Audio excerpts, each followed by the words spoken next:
Hello mga kababayan, kumusta mga kababayan? Nakauwi na ako sa aming bahay ko mga kababayan.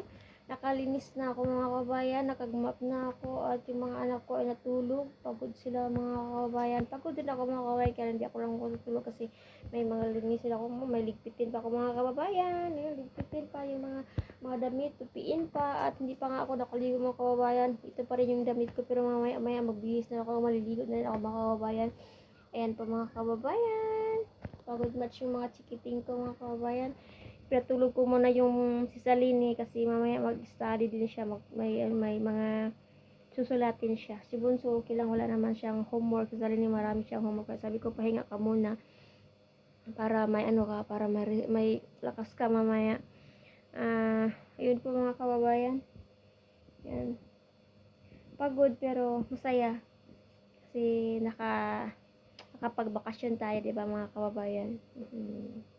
Kaya yun, bukas ko na lang iligpitin mga kababayan para rest lang muna ako ngayon. At nagluto ako ng kanin.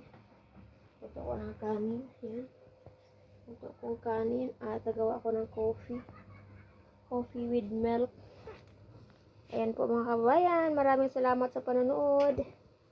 Ayun, decoration ko, Merry Christmas and Happy Birthday nandyan pa rin. Bukas ko na lang tanggalin yan. Maraming salamat po sa panonood. Maliligo muna ako, magbihis na ako ng damit ko.